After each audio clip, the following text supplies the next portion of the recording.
Maverick News. The world is watching.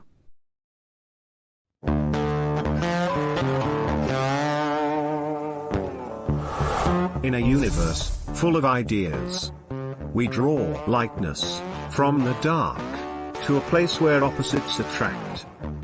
Right meets left, positive touches negative, sparking an explosion of truth. Because politics makes strange bedfellows.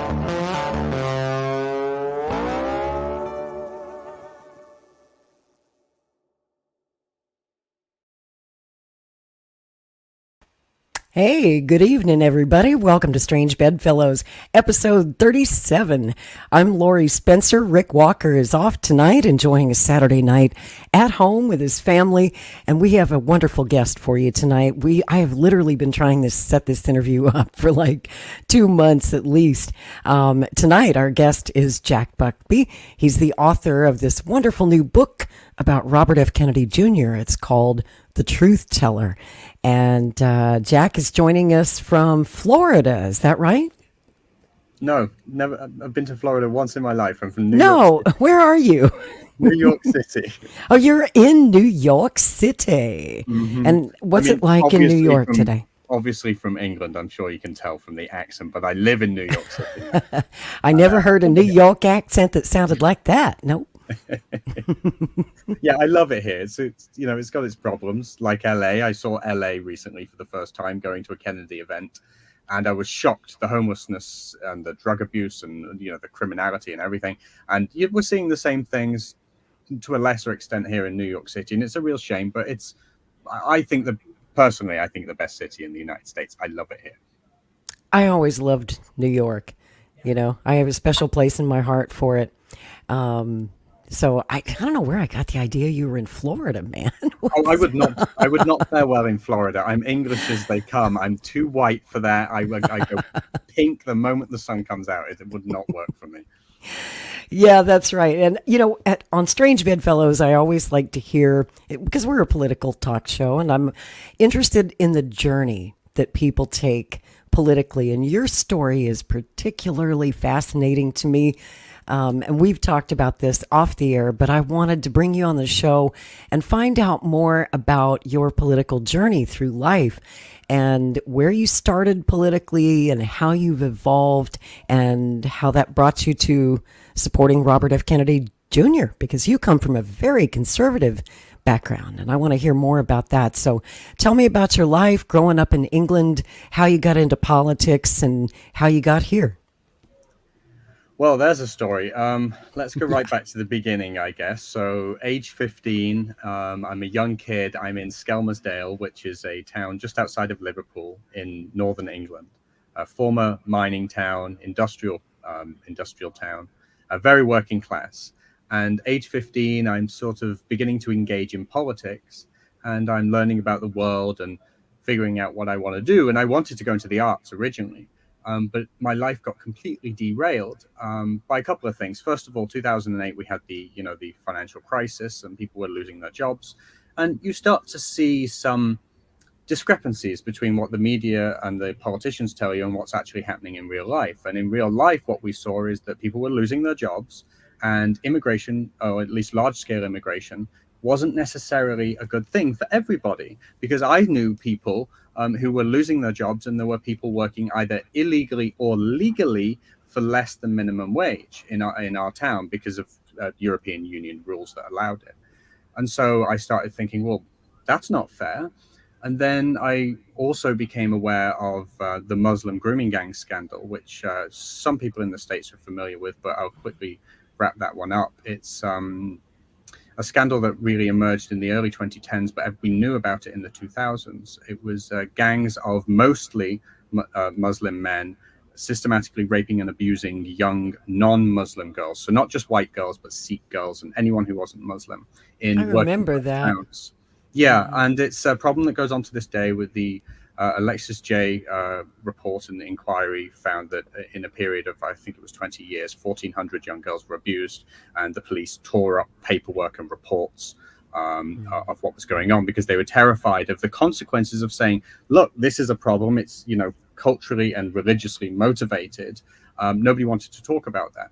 And so me as a young kid, knowing victims of this and being aware of what was going on, I decided to become politically active. And the problem was the only party back then that was talking about those contentious issues happened to be a white nationalist party called the British National Party. The BNP, yeah, the British BNP. Nationalist Party. And in National 2009, Party, yeah. Yeah, in 2009, they took 1 million votes across the UK, which is a lot. So there's 60 million people in the UK and probably maybe 30 or 40 million voters, something like that. They got 1 million votes, and I was one of the people campaigning with them. And that kind of took me in this wild direction, you know. And looking back now, I'm obviously not involved with that stuff anymore. And I've spent many years writing about counter-extremism issues and how we can more effectively de-radicalize young people who are pulled into extremist organizations. Because one of the arguments that I often make is that extremism typically does not occur in a void. It usually happens for a reason, and often the reason is that contentious issues go unaddressed. And, you know, looking back on all that, I think that it's honestly astounding that I, of all people, ended up in these, you know, ultra right-wing movements. When really, I'm pretty liberal. I'm very into the art world, and I've never been big on guns. I'm not really a Republican in the American sense. Really, what I am is kind of a liberal who's conservative on some issues, maybe like immigration, but that's not necessarily even a conservative issue. It shouldn't be, in my opinion. No, it shouldn't. And, you know, it wasn't up until a few years ago. Remember, there was a time when Bernie Sanders was, you know, in favor of regulating immigration better. I remember. So I've had some really wild experiences over the last 15, 16 years. And, you know, young men that I knew growing up from the same town and from the same area who saw the same problems I did were not necessarily as lucky as me. And I count myself lucky in that I was able to get out of that movement all those years ago. Doesn't mean that I'm not still disparaged and smeared and lied about to this day. If you Google me, there's quite a different story. What you see is all this stuff from years ago. Half of it's untrue. Nobody wants to accept that I'm not the person I was because I happen to not be an ultra progressive. And the only way that anyone can leave the far right and to be accepted by the media or anyone like that is to become an ultra progressive. And that's not de-radicalization. That's radicalization to the other side. Exactly. I'm curious about something. What was your turning point? What made you leave or wake up to the kind of movement that you were in and say, hey, this isn't for me at all? So many years after I left, a young man that I knew was arrested, and I believe is in prison for the rest of his life now, or technically a life sentence, whatever that means these days, because he tried to murder our local member of parliament. And that was a kid that I knew. You know, he never struck me as particularly or any more extreme than I was back in the day. And I think it was 2018 that I found out about that, and that was long after I'd left. And that really sticks with me to this day. And that's what really got me writing about extremism. But 2018 was long after I left too. So the reason I mention that is it's not just a switch that goes off. Think of it as grooming indoctrination. I was groomed from a young age, not just by people within the party, but even the leader of the party. I was being tipped in the media as the next leader of the party. I was 16, 17, 18 years old. I mean, that's pretty wild. And so it was really a grooming process. And once I left the white nationalist world, I still felt that some of those issues that got me into politics in the first place still weren't being talked about. It was still racist to say that we should control our borders better. And so I you know, and it was still, you know, wrong to talk about the grooming gang issue. And I thought, well, I still have to champion those issues, even if I'm leaving behind the white nationalism that plagued the party that I was involved with. So I ended up in the counter-jihad world. And that, you know, was less extreme, but still came with some odd and troublesome characters.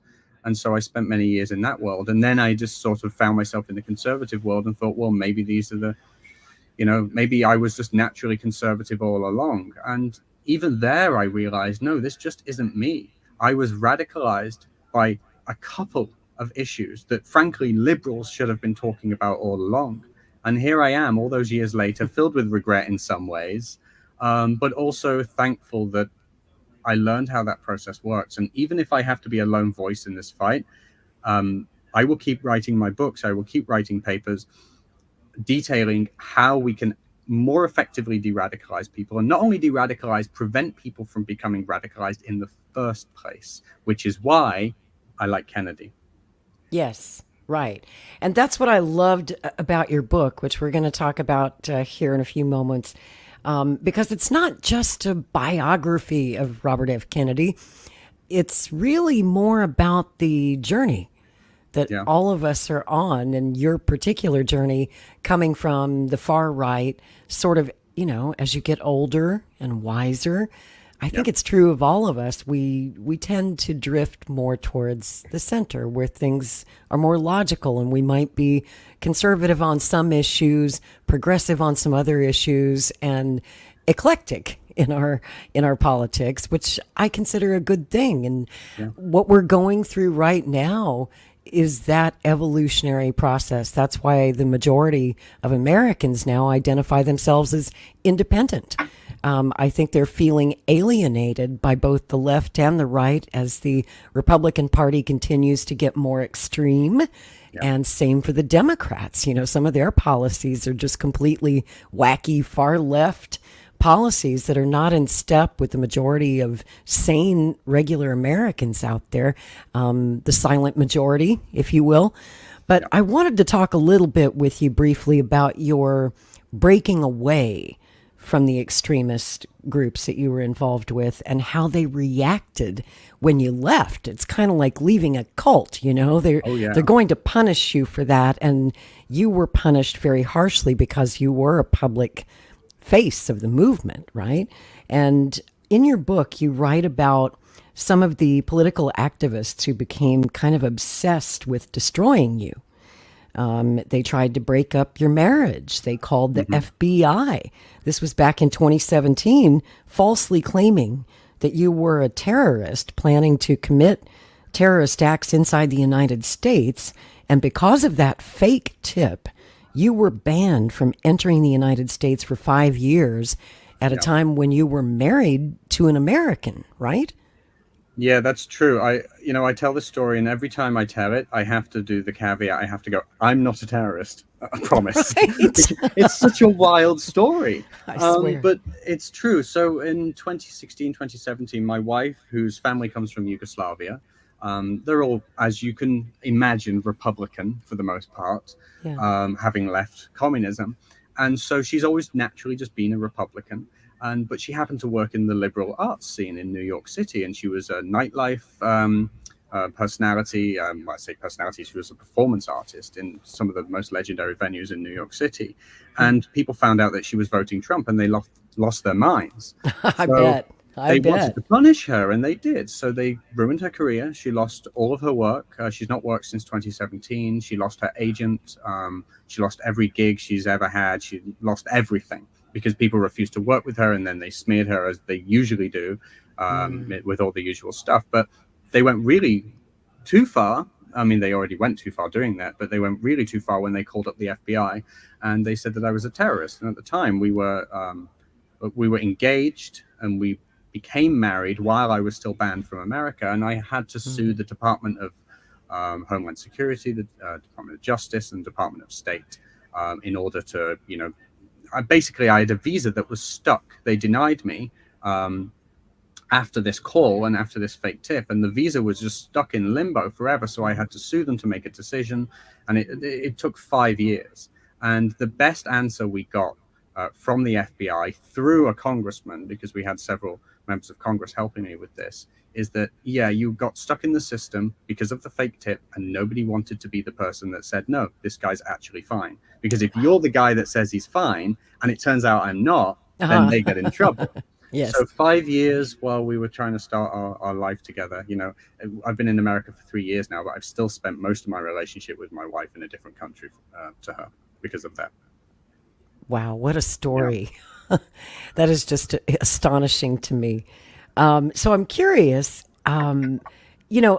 the Israel-Palestine conflict, the Gaza war that's going on right now, and you see, of course, you're right there in the heart of it in New York City, which has more of these big protests going on than probably anywhere in the country. Yeah. So you're on the front lines of what's happening right now, and I'm just interested to get your thoughts on that, because how does that relate to where you came from in your political background, and have you evolved on that issue as well? Well, I, even back in those days when I was like 15 to 20, I would say, are the white nationalist years, when I was involved with those parties and that kind of movement. And even back then, I was a strong supporter of Israel. Not that the media ever mentioned that, because they just wanted to focus on the fact that the people I was allied with were, former neo-Nazis and things like that. I've never, ever wavered on my support of Israel, and I've never been an anti-Semite in any way. So I've never personally changed. What I will say, you're certainly right about New York City. People in my neighborhood and around my neighborhood, they've had huge protests, effectively riots, in the name of Palestine, where they're throwing projectiles off roofs of buildings at the police. We had a police officer on every single street corner in our neighborhood one day. It was really scary. But Do you live close to one of the universities there that's protesting? No, what happened is I live in Brooklyn, so they just did a march through Brooklyn and just disrupt these entire communities for the day. But isn't it fascinating that, let me tell you, the anti-Semitism that I see from the modern left today is on par, if not worse, than what I saw in the white nationalist movement in my teens. I see that too, and it scares the crap out of me, especially when I see them now merging with the far right neo-Nazi groups. They've found a common cause, I mean, it was always there, but they kind of it was never this pronounced. It was never this out in the open. I know. You heard anti-Zionism back, when I was involved with that stuff when I was younger. You thought far right, but and now when you think anti-Zionism, that doesn't even pop into my head anymore, because frankly, they're in the backseat on this issue. It's been mainstreamed. Right. And, historically, anti-Zionism was more of a invention by the communists in the Soviet Union. They had this whole study of what they call Zionology. And, so much of that was back in the 60s, the KGB, the communists were infiltrating the American left, the new left, if you will. And we saw that happening on college campuses during the Six-Day War of 1967, and more of the radicalization of the left, of course. There are many parallels to the 1968 race, interestingly, when Bobby Kennedy's father, Robert Kennedy Sr., was running for president, and he strongly supported Israel, like all of the Kennedys did. And he voted as senator to send 50 Phantom jets to Israel for self-defense. And somewhere in Pasadena, California, a young Palestinian man named Sirhan was infuriated by Kennedy's position on Israel. Yeah. And, he too was radicalized. He's from Palestine. He grew up there as a child, witnessing the 1948 war, was displaced in the Nakba.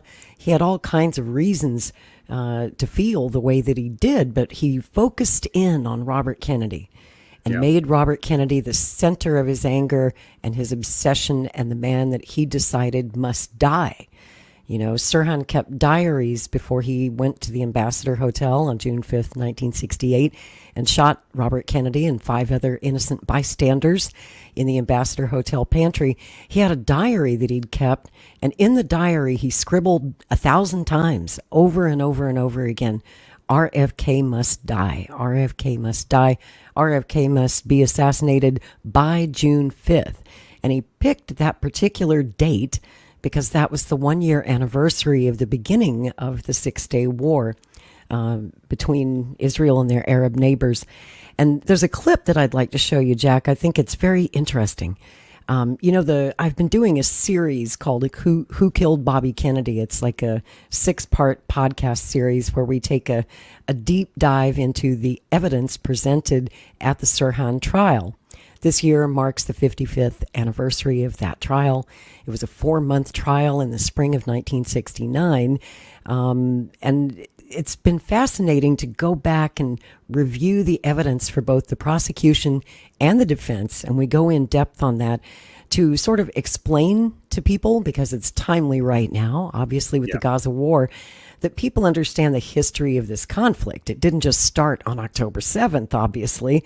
This has been going on since 1948. And it's relevant to this campaign, of course, obviously, with Robert F. Kennedy Jr. also supporting Israel, running for president at a time when that's a kind of an unpopular position with a lot of his followers. But this is an interview and it's one of the few interviews with Sirhan Sirhan's father, who left the United States and went back to Jordan. And this was during Sirhan's trial. It was after he'd been convicted by the jury, and it was the penalty phase of the trial when they were debating whether or not to give him the death penalty. And in fact, the jury did give him the death penalty, and that later changed a few years later when California struck down the death penalty. But a reporter caught up with Sirhan's dad, and I find this clip absolutely remarkable. It's like he had a crystal ball. He was warning us. This is in April of 1969, and he's telling us what the future is going to look like.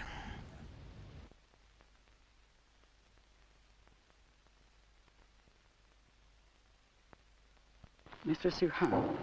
Yes. Do you think there will be an appeal? Well, I think there is going to be an appeal, and there is going to be more than this. More than this. And I want to say this to the court, and I want to mention the American people too. They shouldn't keep quiet for the action which took against Sirhan in the court, because this action is going to bring more trouble to the Americans, to the leaders of the United States, and this which I don't want. They should think a little further. They should think about the reason which pushed Sirhan to kill Senator Kennedy. And I want to advise the leaders of the United States and the whole leaders in the world to take a real action, to take a real steps for peace. Otherwise, there will be more trouble and more trouble and more trouble. And this is against my will. And if they keep sticking to put Sirhan in the gas chamber or to give him a life in prison, I am sure this will have a reaction all over the world. And he was right. 2 years later, the Popular Front for the Liberation of Palestine, which was a communist liberation group, went on a hijacking spree. You're probably not old to remember this, Jack, but some of our older viewers remember the 1970s when passenger airliners were routinely hijacked by these Palestinian terrorist groups, these liberation groups. And in 1970, they hijacked 5 passenger planes. 3 of them were headed for New York City. And by the way, the plan was, which fortunately did not come to pass, they planned to bring those airlines to New York City and blow them up over the skies of New York. And the date was September 11th, 1970. It's wild. Yeah, let that sink in. But, you know, they tried to hijack 5 planes, only succeeded in hijacking 4 because one of the planes was an Israeli airline, El Al, and they knew how to deal with skyjackers. That pilot was a hero. He was like, not this plane, not today, terrorist. So that's the one plane that didn't get hijacked. The other 4 were successfully hijacked. And the Palestinian terrorists demanded the release of Sirhan Sirhan from prison. President Nixon said, nope, not going to negotiate with terrorists, not going to happen. And so they let the hostages go, but they blew up the planes. Wow. 2 of them were blown up on the tarmac in Cairo. Another one was blown up on the runway in Amman, Jordan. And that all happened on September 11th, 1970. It's the craziest thing. And then 2 years later, in 1972, Bobby Kennedy Jr.'s older brother, Joseph Kennedy, who was a former congressman from the state of Massachusetts, he was 19 years old. He was on a flight out of Greece, and he got hijacked by the Popular Front for the Liberation of Palestine. They chose that flight because the son of Robert Kennedy was on board. They held him hostage, again, demanding the release of Sirhan Sirhan from prison. Fortunately, he was released. That one ended peacefully without any hostages actually being killed. And this went on and on through the 1970s and 1980s. There was the 1973 incident when the Black September group broke into the U.S. Embassy at Khartoum in Saudi Arabia and took 9 of our diplomats hostage, again demanded the release of Sirhan Sirhan. They think Sirhan is a hero in the Palestinian liberation movement, right, for assassinating Bobby Kennedy.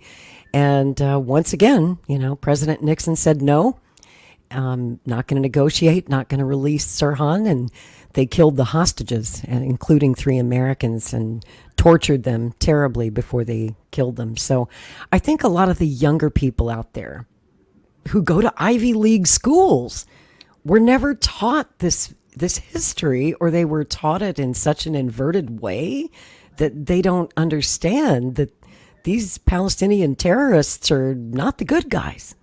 I mean, it really speaks to the morality of the people educating them. I mean, not only is it reprehensible that they're championing the cause of a clearly terrorist organization to begin with, but the violence that it inspires, often because they feel that it's justified violence. And that's true on the far left, and it's true on the far right. On the far left, we see, the disgusting things that I've seen online written about Jews by left-wing progressives. Yeah. Disgusting, violent things.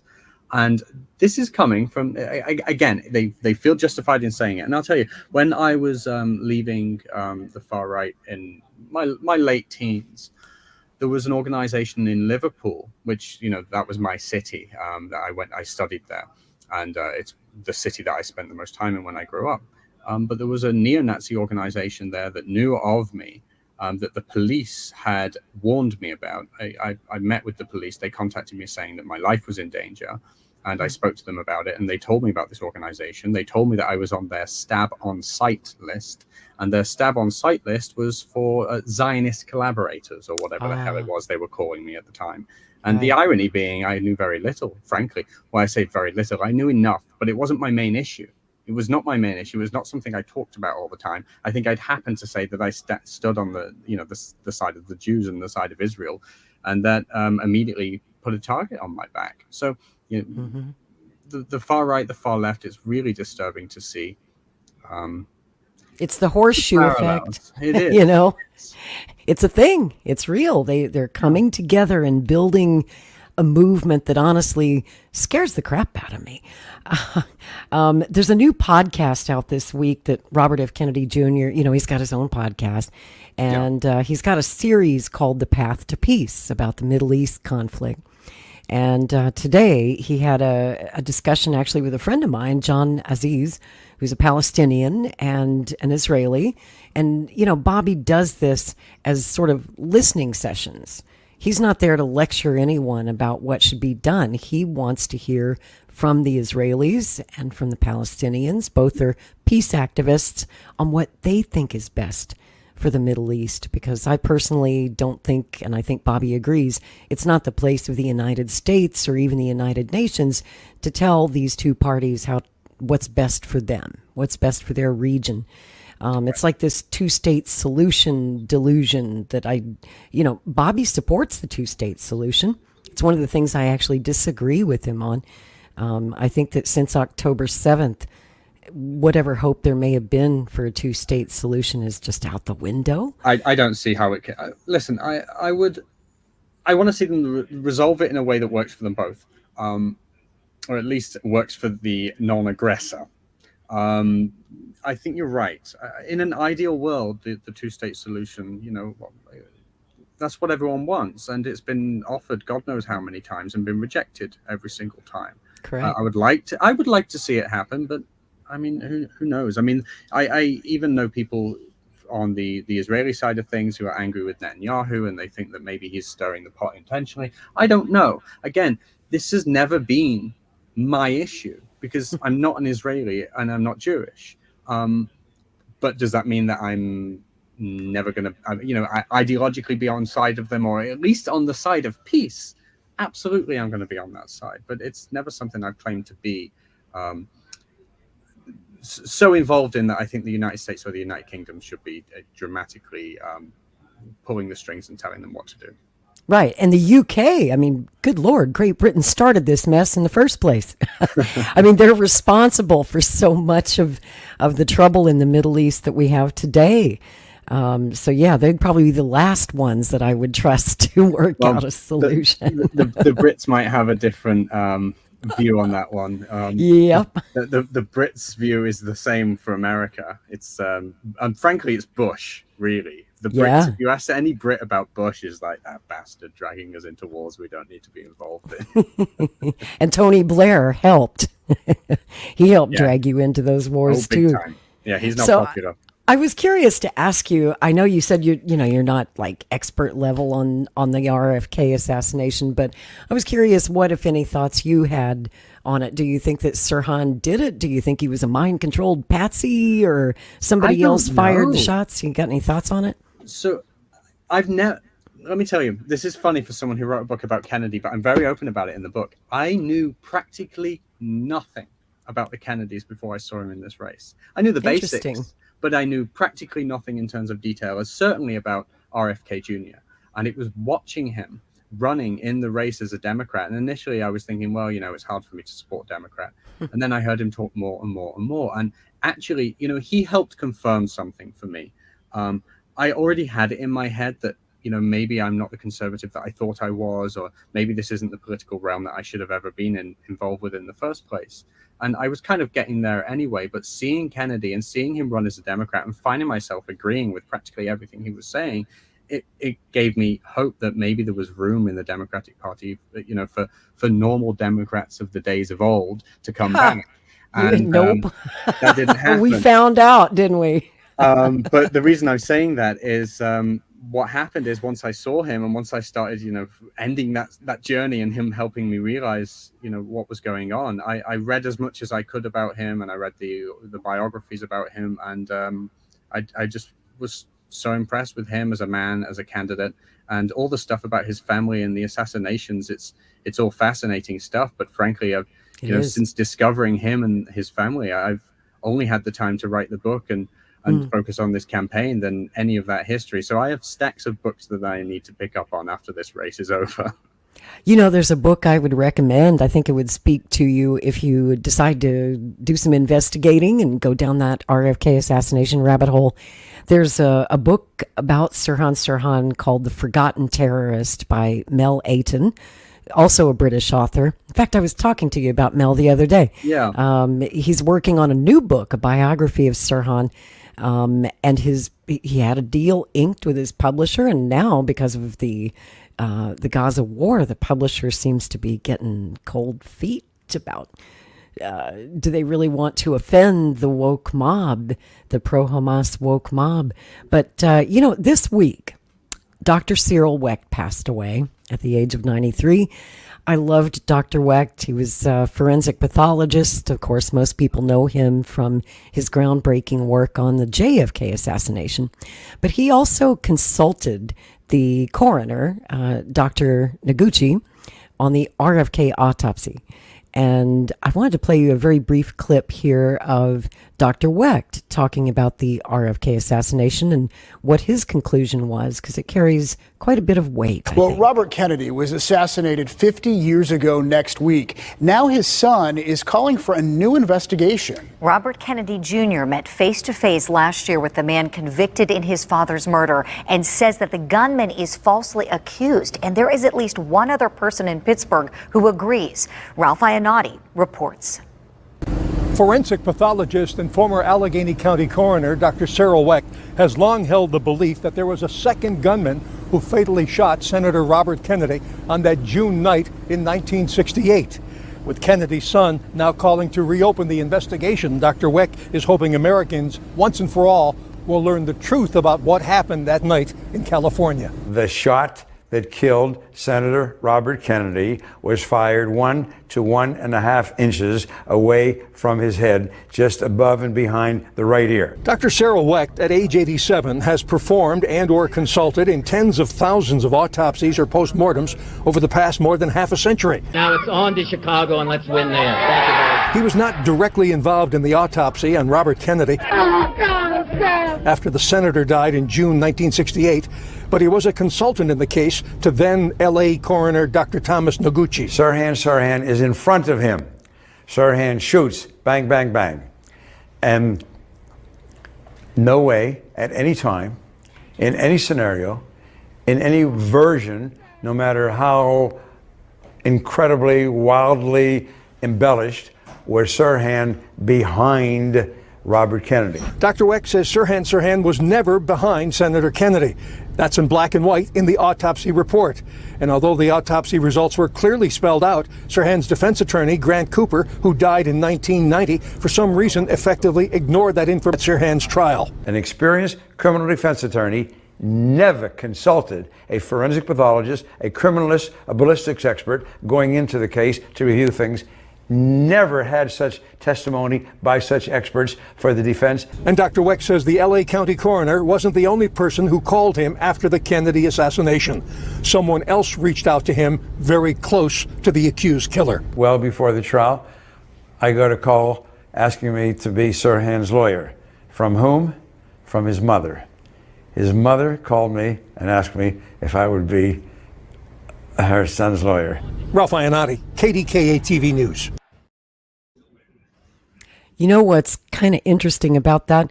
Sirhan's mother, Mary Sirhan, when all those hijackings of airliners was going on back in the 70s and the Palestinian hijackers were demanding that we release Sirhan from prison, the reason that they did not kill all of those hundreds of hostages that they had was Sirhan's mother, Mary, held a press conference along with a couple of his brothers. And they implored the hijackers not to kill the hostages. They said, don't do this in Sirhan's name. It's not what he would want. Wow. Isn't that something?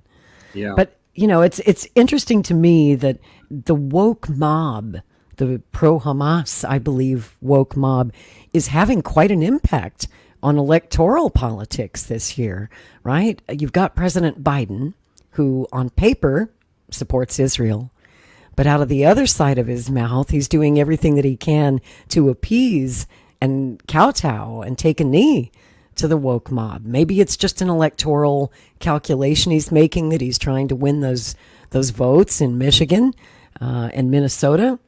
Well, you'll be amazed to hear, I'm sure, that in the UK, elections are already being fought and won on the Gaza issue. Yep. In the UK, George Galloway was elected to Parliament in a by-election. That's right. Off the back of Gaza. Exactly. One issue got George elected. And George is a friend of mine. We disagree. Yeah, we disagree vehemently on this issue. But I've been a guest on the mother of all talk shows many times, and I adore George. So he's an interesting man, I'll say that. He is. He's brilliant. Yeah. And, you know, it's the last 7 months, Jack, I know you can relate, has really put a lot of our friendships to the test, hasn't it? No matter which side of the issue you're on, you're going to have friends and family members who don't agree with you on it. I feel like I'm in a perpetual state of losing friends. It's just it's one thing after another. Brexit was particularly bad. I remember Yes. hosting a Brexit party on the night of the vote, and I had friends over, and we had some drinks, and we watched the results came in, and in the middle of the night, it looked like we'd lost. It looked like we were going to stay in the European Union. My friends had a chuckle. I said, "Hey, it is what it is. We lost. Good night. See you." And people left. And then in the middle of the night, it suddenly reversed course, and it turns out Brexit won. And the next morning, friends who I laughed with and shared nice moments with were completely gone by the next day. That sounds like what happened here after the election of 2016. Yeah. The very next day, after Trump won, I had like tons of people unfriend me on Facebook. Yeah. Because I supported Trump. I voted for him that time. But then I learned my lesson because Trump broke so many of his promises. He let me down when he promised to release all the secret JFK files, and then he didn't. He also took a knee to the mob, although that time it was the deep state mob. Yeah. That told him, I wouldn't release that stuff if I were you. And he's like, oh, okay, I won't. Yeah. So he took a knee to them. He took a knee to Dr. Fauci and Dr. Birx. And to BLM, frankly. And to BLM.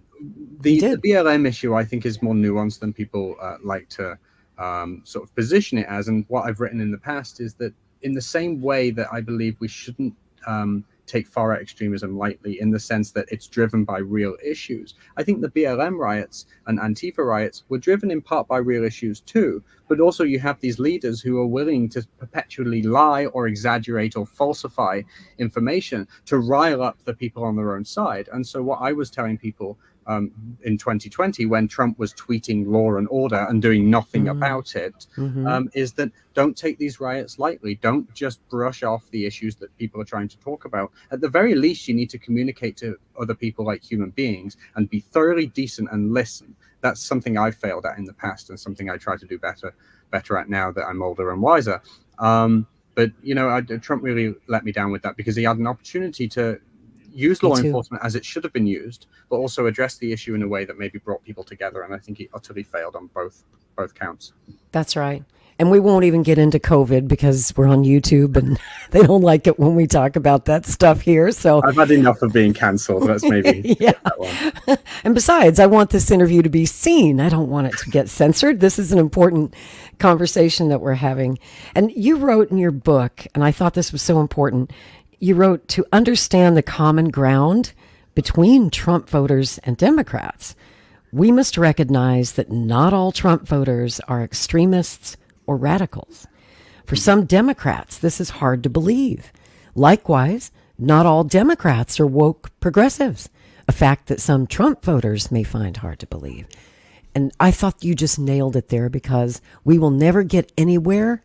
We will never be able to heal this divide unless we can stop demonizing the other side. It's, the Gaza conflict is yet another way to divide us. Issues like gun control and abortion.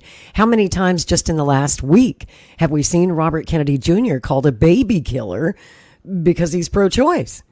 And he's not into killing babies. And he's also been called a genocide supporter because he supports Israel.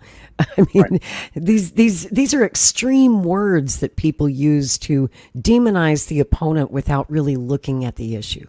We're all human beings, and we're all human beings with our own experiences. And one thing that I disagree with on the right, and the people that I know fantastic people on the right, fantastic conservatives who I love dearly. But one of the things I see is that, lived experience counts for nothing. That's not true.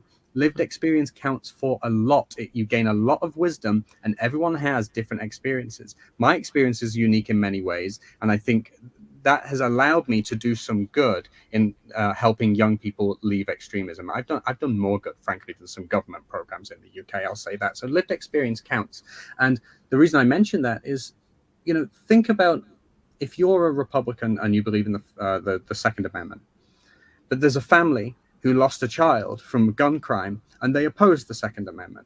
Are you going to look at them as just adversaries because they disagree with you, or are you going to consider actually what happened to them was absolutely traumatic, truly something you would never wish on anybody, and maybe you think they're wrong in their approach to solving the problem, wouldn't you rather have a conversation with them about finding where they may be right, where you may be right, and what is achievable and sensible and down the middle?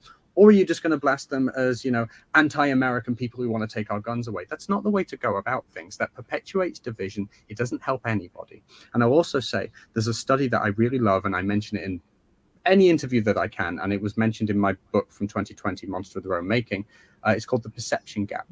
And the Perception Gap asked people of different political stripes questions about what they think their political opponents believe. And what they found is that the vast majority of people are completely incapable of accurately, and that's the key word, accurately describing the political opinions and views of their political opponents. And amazingly, what they found is actually it's slightly more of a problem on the left, but particularly a problem with academics. And what they found is that every single degree somebody earns, they're less capable of describing the opinions and beliefs of their opponents. Interesting. That does make so much sense, though, because academics, especially leftist ones, are some of the most intolerant people that I've ever seen. And they're the people who are promoting the Hamas stuff and the people who are riling people up to rally in the street. And this study showed us that actually people are in agreement a lot more than they think they are. And again, this is why I like Kennedy, because he speaks to that truth. It's not just a soundbite. It's not just wishy-washy nonsense because you're just trying to, escape the two-party system and find an excuse to be an independent. That's not what this is. He's an independent because that is true. He's an independent because a plurality of Americans consider themselves independents now, and they do agree more than they disagree, even on the most contentious issues. Absolutely. And what better evidence could you see of that than this week when Robert F. Kennedy Jr. collected enough ballot petition signatures to get on the ballot in Texas? Yeah. Texas, the red state where they love their guns, and they've got an abortion ban that's controversial, and it's considered Trump country largely, and yet he's embraced there. Sorry? My wife thinks it's hilarious. I call it the rooty tooty point and shooty state.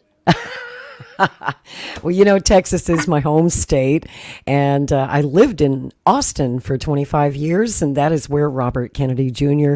and Nicole Shanahan were a couple of nights ago when they announced that they had collected enough signatures and filed the paperwork to officially be on the Texas ballot. That is huge. It's Texas and California, huge electoral states, and everyone said that couldn't be done because it's really, really hard for independent and third-party candidates to qualify for the Texas ballot.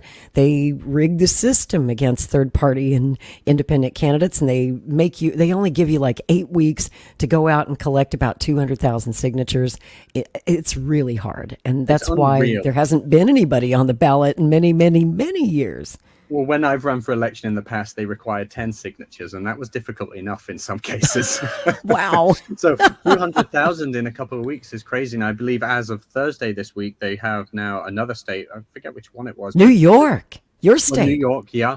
And it's 201 electoral votes they have now. And talking of being rigged, the CNN debate, which I wrote about recently, the CNN debate, which Trump and Biden both said will do it as long as Kennedy's not on the ballot, not on the stage. CNN set out their own regulations, rules saying, well, if he qualifies, if he has 15% over 4 polls, and if he has 270, then he can still come on. Well, that's rigged too, if you think about it, because it's all very well and good for Trump and for Biden, who have these enormous parties behind them. They're on the ballot everywhere. But Kennedy, it's a formality more than anything. He's going to be on the ballot in every single state. He will. Everyone knows that he will, but he might not qualify for the CNN thing just on the basis that he doesn't technically have his name on every ballot so far. That's the system being rigged against him too. Absolutely. And that first debate coming up in June, I don't think that there's any way if that's the criteria. Bobby probably won't be able to get into that debate because of the path to 270. It takes a while to explain this to our viewers. When you're an independent candidate and you have to do petition drives to get ballot access, even after you turn in your paperwork, and it's not official until the state certifies it. It means they got to go through every petition, analyze every signature. They might throw some out that they think are questionable, and they often do that as a trick to keep independent candidates off the ballot. They'll just disqualify a lot of signatures for sometimes arbitrary reasons. Yeah. And I expect that his ballot access is going to be challenged. There could be legal battles. And so this is all going to delay the certification process. At this point, that's like a month from now. I can't see how he could meet that high bar by June. Now, the second debate is in September, I believe September 10th. By that time, hopefully this will all be worked out and he will be certified on enough ballots to qualify. But yes, it's just so obvious that that's what they're doing, is to knock him out of the debates. And Biden, in his ground rules to even do this debate, he made it clear that it would be a one-on-one with Trump, which basically means Kennedy's out. Well, and also what this means is that the debates that were meant to be organized by the Commission on Presidential Debates, are they going to happen? No word on that. I think what will likely, because remember, these are not the official debates. These are just debates that Biden said he would set up as long as you could, follow these ground rules. There's no certainty that any other debates will happen. And probably what will happen is Biden and Trump, Trump jumped on this, by the way, and accepted every demand that Biden made. Every single one. Under normal circumstances, do you really think Trump would have been happy with the names that Biden picked out of a hat to moderate the debate? No. Under normal circumstances, Trump would say, no, they're biased, they hate Trump, and I'm not doing it. But he jumped at it. And the reason he jumped at it is because both of them realized here is a way to get around the commission's rules that would have allowed Kennedy on the stage, guaranteed, frankly, let's be honest, as close to guaranteed as possible. Now they know that this was a way that they could say, well, actually, we won't do it unless Kennedy's out. And they got their way. So well done. I don't think Kennedy's going to be on that stage. I don't think it's going to happen. I hope it does. And I think it would change the race dramatically if he did. But frankly, that's the reason why they're pulling out all the stops to stop him. I couldn't agree more. And I would recommend everybody out there check out Jack's new piece. He just published that this week in the National Interest, right? It's the publication. I think you called it, my friend. And a lot of people inside our campaign aren't happy to admit that you're probably right, that he won't be included in those debates. Now, we're raising hell about it. Hell, I don't know. Bobby might even sue because it just seems so wrong. I don't know if it's illegal, but it certainly is unethical and wrong, and I hope that there is some legal recourse where he can be included. I think that I've even seen Democrats out there who are planning to vote for Joe Biden withhold their donations to Biden's campaign unless he includes Robert Kennedy in the debates. I mean, we'll have to see that kind of pressure placed on them for it to happen. That's right. And I actually do think Trump is being honest for once when he says that Kennedy needs to get his numbers up. I think what's happening behind the scenes is that Trump knows Kennedy's a threat, but his advisors are likely telling him, listen, he's a threat, but right now, actually, you're probably going to scrape a win against Biden. And if Kennedy's numbers do continue to go up and Trump sees that actually maybe he could lose to Biden with Kennedy in the race, at that point, I think Trump might accept the debate. I think he might. But I don't Trump, I mean, Biden, yeah, he needs to worry about Kennedy, but Trump needs to worry a lot more about losing votes to Bobby Kennedy. All of the internal polling that we've seen and external polling shows that, more than half of Kennedy's supporters say that if he wasn't in the race, if he drops out, that they will vote for Trump. About 57%. So, yeah, I mean, that'll give Trump heartburn, I would think. But I just love it because he's giving them both heartburn. And it's a beautiful thing, isn't it? I enjoy seeing it. And I'm going to play you a clip from the Austin rally this week on Tuesday. Bobby and Nicole were there in Austin, my hometown, to celebrate getting ballot access in the great state of Texas. And here's what he had to say about both Biden and Trump. We have two presidents who are running today, two ex-presidents. One is the current president. They both had 4 years in office. They couldn't be more different than each other. If you look at their personalities, their dispositions, how they relate to the world, the ideology that drives them, that they articulate all the time. They couldn't be more different. But the issues that they're actually disputing on are a very narrow Overton window. It's what Nicole was saying. It's guns, it's abortion, it's the border, it's trans rights. These issues that are all important, but none of them are existential. None of them are the issues that really matter to you, to me, to our children. The issues that really matter, they never talk about. Nicole said they're starting a little to talk about it because our campaign is forcing them to do it.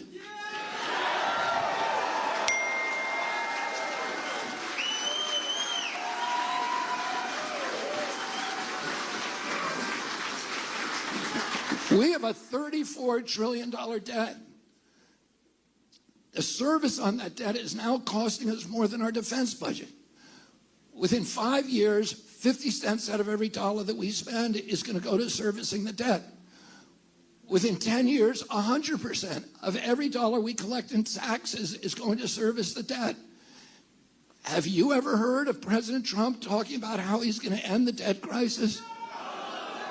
Have you ever heard of President Biden talking about it? Oh, they can't talk about it because they're the ones who ran up the debt.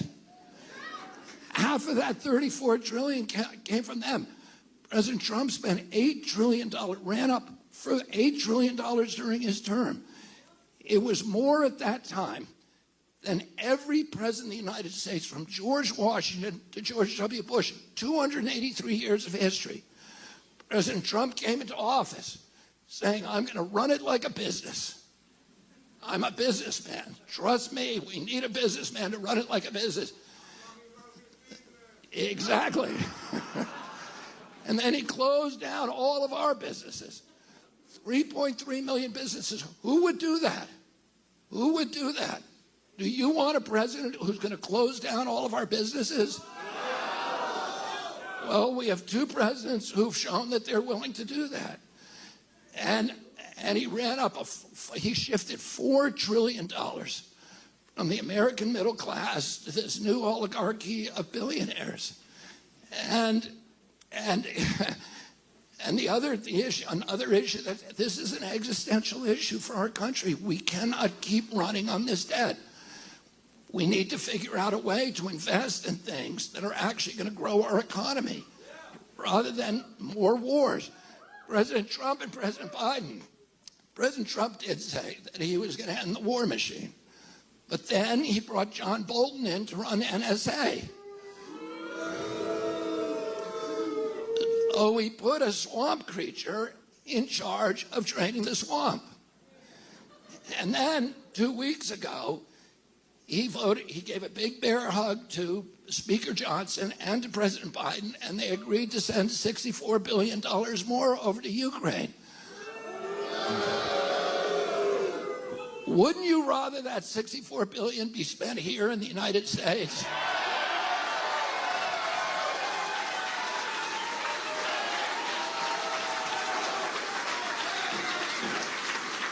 Don't we need that country? Don't we need that money here in our country to improve our schools, to improve our healthcare system, to figure out ways to end this mental health epidemic that is destroying our children? Last year, we had the highest suicide rate in our history. We had the highest cancer rate in our history. We have the highest heart disease rate. It's not just chronic disease. It's not just the neurological disorders that are afflicting our kids. The autism that's gone 1 in 10,000 in my generation and 70-year-old men today to 1 in every 22 boys in my kids' generation, 1 in every 34 kids. It's not just the obesity epidemic. It's not just the allergy, the food allergies. The autoimmune diseases like juvenile diabetes that are devastating this generation. It's all these other injuries that are making our kids and our people sicker and sicker and sicker. Have you ever heard President Trump talk about how he's going to end the chronic disease epidemic? No. Don't you want a president who's going to be thinking about those things?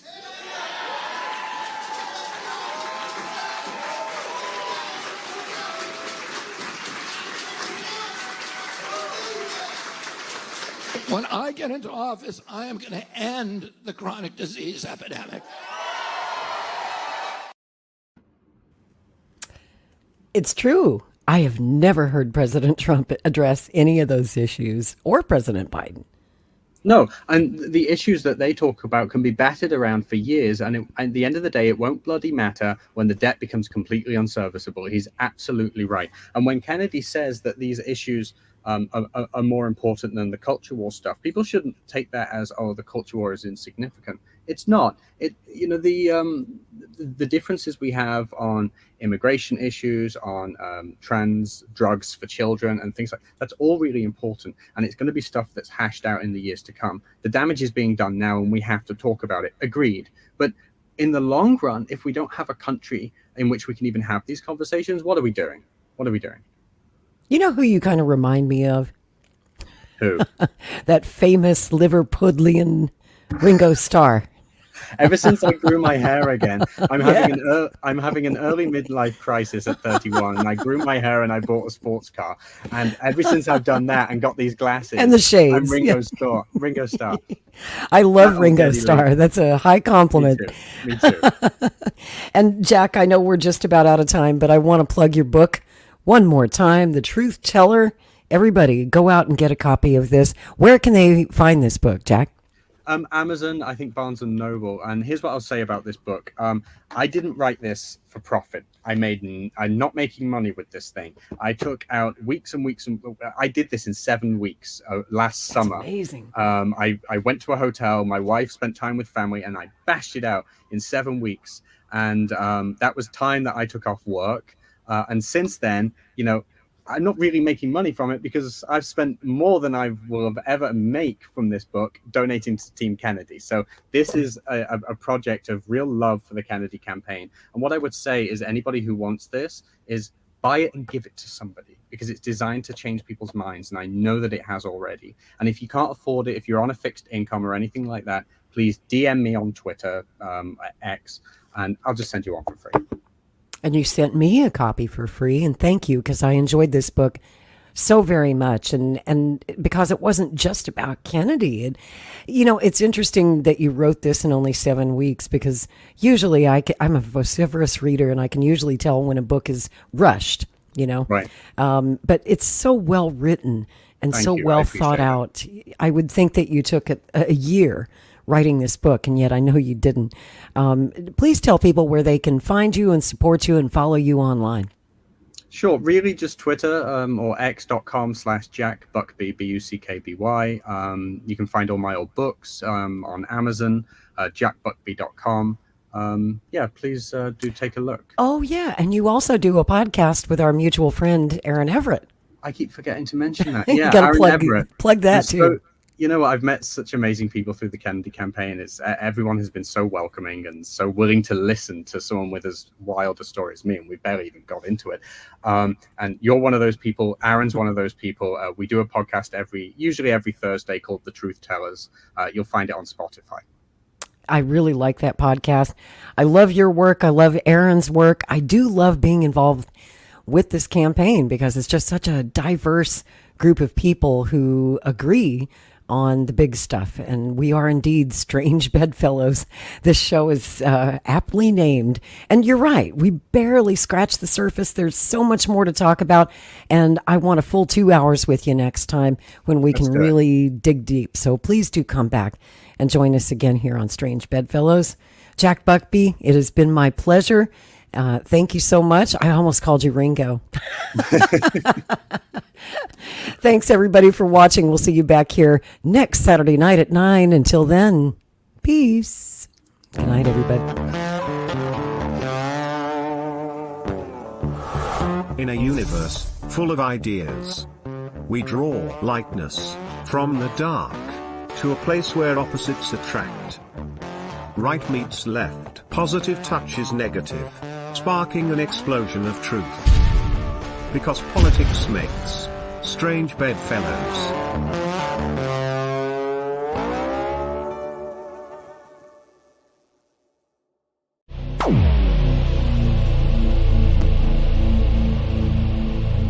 This has been a Maverick Multimedia production.